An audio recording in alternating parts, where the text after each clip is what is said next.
വല്ലാത്തൊരു അവസ്ഥയിലാണ് കോഴിക്കോട് തിരുവമ്പാടി പോലീസ്. 39 വർഷം മുൻപ് ഒരു കൊലപാതകം നടന്നുവെന്ന് ഏറ്റുപറഞ്ഞ ഒരാൾ ഒരു കൊലപാതകം കൂടി നടത്തിയെന്ന് വീണ്ടും പറയുന്നു.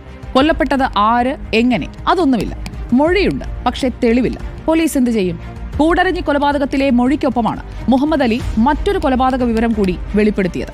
1989 സെപ്റ്റംബറിൽ കോഴിക്കോട് കടപ്പുറത്ത് ഒരാളെ സുഹൃത്തിന്റെ സഹായത്തോടെ പൂഴിമണ്ണിൽ മുഖം പൂഴ്ത്തി കൊലപ്പെടുത്തി. ഇയാളുടെ കൈവശമുണ്ടായിരുന്ന പണം പങ്കിട്ടെടുത്തു, വഴിപിരിഞ്ഞു. പിന്നെ സുഹൃത്തിനെ കണ്ടില്ല. ഇതായിരുന്നു പഴയ കഥ. ഇനി ആദ്യ കൊലപാതകം അറിയാത്തവർക്കായി. 2025 ജൂൺ 5 വേങ്ങര പോലീസ് സ്റ്റേഷനിൽ ആന്റണി എന്ന മുഹമ്മദ് അലിയുടെ കുറ്റസമ്മതമൊഴി. 40 വർഷം മുൻപ് ഒരു 20-കാരനെ കൊന്നു. കൂടരഞ്ഞിക്ക് അടുത്തുള്ള ഒരു കൈത്തോട്ടിലാണ് കൊലപാതകം നടത്തിയത്. കൊലപാതക ശേഷം വിവരം മറച്ചുവെച്ചു. തെളിവുകളെല്ലാം കൃത്യമായി നശിപ്പിച്ചു.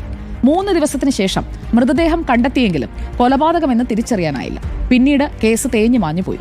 എന്നാൽ കുറ്റബോധം കൊണ്ട് ജീവിക്കാൻ കഴിയുന്നില്ല. ഉറങ്ങുമ്പോഴെല്ലാം ആ ദിവസം വേട്ടയാടുന്നു. കണ്ണടയ്ക്കുമ്പോൾ എന്തെന്നില്ലാത്ത ഭയം എന്നെ വിഴുങ്ങുന്നു. ഇതായിരുന്നു മുഹമ്മദ് അലിയുടെ മൊഴി. 2 കൊലപാതകവും തെളിയിക്കാനുള്ള ശ്രമത്തിലാണ് പോലീസ് ഇപ്പോൾ. നമുക്ക് AK അഭിലാഷിലേക്ക് പോകാം. AK Abhilash, good evening.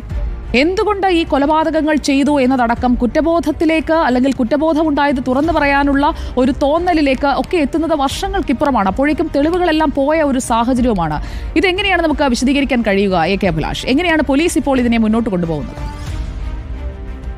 സുജിയ, 3 പതിറ്റാണ്ടുകൾക്ക് മുമ്പ് 3 വർഷത്തെ ഇടവേളകളിൽ നടത്തിയ ഇരട്ട കൊലപാതകത്തിൻ്റെ വിവരങ്ങളാണ് ഇപ്പോൾ പുറത്തു വരുന്നത്. കഴിഞ്ഞ 5-ാം തീയതി വേങ്ങര പോലീസിൽ ഹാജരായതിനു ശേഷമാണ് വേങ്ങര സ്വദേശി കൂടിയായ മുഹമ്മദ് അലി ഇത്തരത്തിലുള്ള വെളിപ്പെടുത്തൽ നടത്തിയിരിക്കുന്നത്. 2 കൊലപാതകങ്ങൾ നടത്തി. അതൊന്ന് തിരുവമ്പാടി കൂടരഞ്ഞിയിലാണ്. അന്ന് വെള്ളത്തിൽ ചവിട്ടിത്താഴ്ത്തി ഒരാളെ കൊലപ്പെടുത്തി.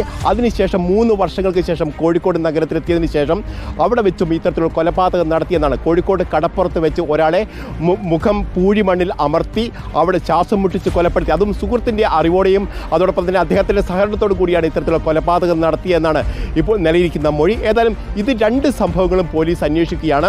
അസ്വാഭാവിക മരണം രജിസ്റ്റർ ചെയ്തുകൊണ്ടുള്ള വിവരങ്ങൾ പോലീസിന് ലഭ്യമായിട്ടുണ്ട്. അതായത് ഇത് 1989 രണ്ടാമത്തെ കൊലപാതകം നടക്കുന്നത്. അത് സെപ്റ്റംബർ 24-ാം തീയതി ഇത് സംബന്ധിച്ച് നടക്കാവ് പോലീസിലൊരു FIR രജിസ്റ്റർ ചെയ്തിട്ടുണ്ട്. അതും അജ്ഞാതനായ ഒരാൾ തന്നെയാണ്.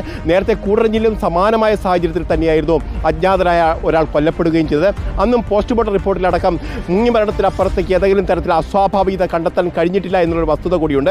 ഏതായാലും ഈ 2 കേസുകളിലും ഇപ്പോൾ ദുരൂഹത തുടരുകയാണ്. അതായത് കൊല ചെയ്തു എന്ന് പറയുന്ന ആൾ മുന്നിൽ വന്ന് നിൽക്കുമ്പോൾ പോലും പോലീസിന് അത് സമർത്ഥിക്കാൻ, കണ്ടെത്താനോ കഴിയാവുന്ന ഒരു തെളിവ് പോലും ലഭിച്ചിട്ടില്ല എന്നതാണ് ഏറ്റവും പ്രധാനപ്പെട്ട കാര്യം. ആ തെളിവുകളിലേക്ക് ഇപ്പോൾ പോലീസ് പോവുകയാണ്. കോഴിക്കോട് ഇത് സംബന്ധിച്ച് പ്രത്യേക സ്ക്വാഡ് രൂപീകരിച്ചുകൊണ്ട് തന്നെയുള്ള അന്വേഷണത്തിലേക്ക് പോകുന്നു.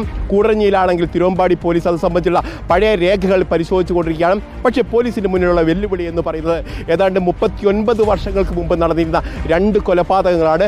അന്നുണ്ടായിരുന്ന ആളുകൾ പലരുമില്ല. അതോടൊപ്പം തന്നെ ഈ കേസ് അന്വേഷിച്ചിരുന്ന പലരും ഇപ്പോൾ ജീവനിടയില്ല. അതുകൊണ്ട് തന്നെ ഈ കേസിൽ തുമ്പുണ്ടാക്കുക, തെളിവ് കണ്ടെത്തുക എന്നുള്ളത് വളരെ പ്രയാസമേറിയ കാര്യമാണ്. എങ്കിൽ പോലും ആ നിലയിലേക്ക് പോകാൻ കഴിയുമെന്നാണ് പോലീസ് പറയുന്നത്. ഈ മുഹമ്മദ് അലിക്ക് മാനസിക പ്രശ്നങ്ങൾ ഉണ്ട് എന്നുള്ള അതാണ് സംശയം ഉയരുന്നത്. അയാൾക്ക് എന്തോ മാനസിക പ്രശ്നമുണ്ടോ എന്ന ഒരു തോന്നൽ ഉണ്ടാക്കുന്നത് 14-കാരൻ 20-കാരനെ കൊല്ലുന്നു. അതാണ് ആദ്യത്തെ കഥ. അതിനുശേഷം 2ാമത്തെ കൊലപാതകം 2 വർഷത്തിന് ശേഷം നടന്നത് വെളിപ്പെടുത്തുന്നു. ഇതിനൊന്നും തെളിവുമില്ല. തിരുവമ്പാടി പോലീസ് എന്ത് ചെയ്യും? അതാണ് ഇപ്പോഴത്തെ കൺഫ്യൂഷൻ. നമുക്ക് ആ കൺഫ്യൂഷൻ തീരുന്നതുവരെ ആ വാർത്തയ്ക്ക് പിന്നാലെ പോകാം. ഇപ്പോൾ തൽക്കാലം മറ്റൊരു വാർത്തയിൽ